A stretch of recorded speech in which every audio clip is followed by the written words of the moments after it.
حضرات وزیر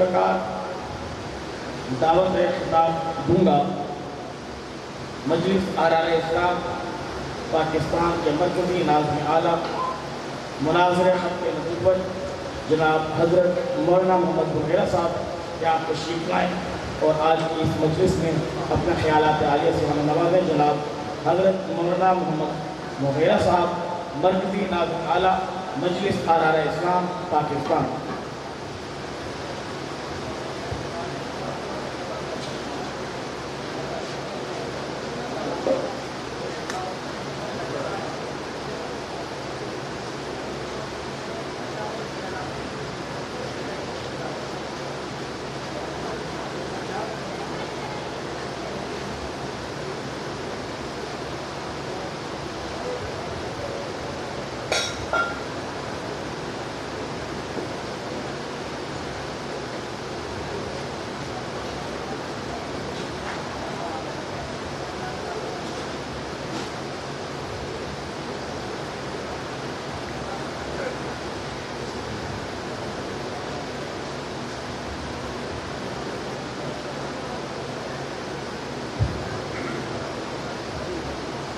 السلام علیکم ورحمۃ اللہ۔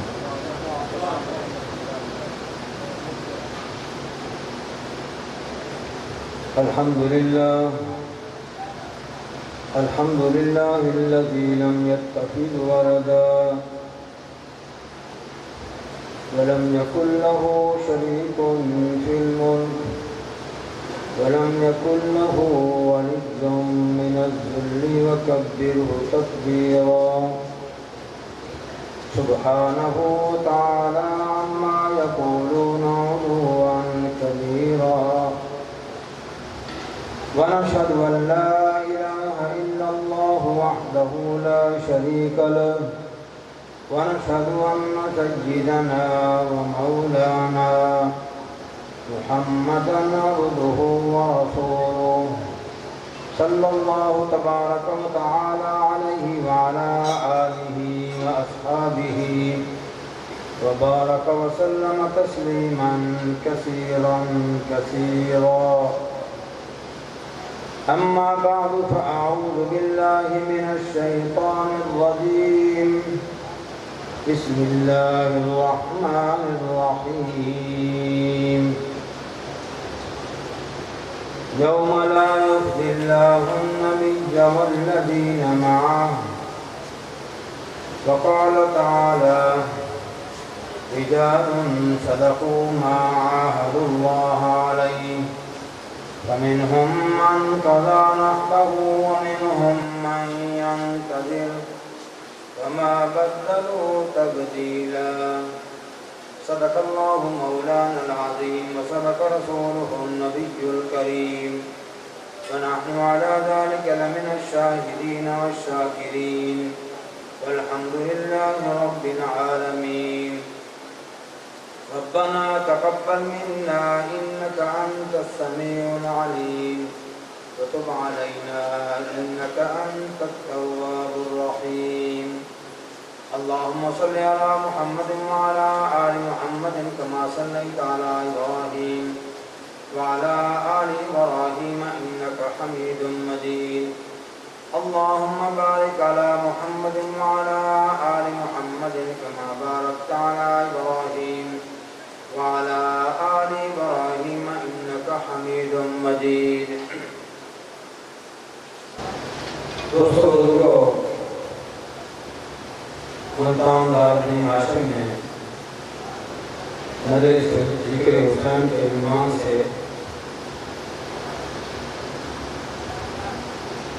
ہستے سال آج کا یہ اجتماع منعقد ہو رہا ہے۔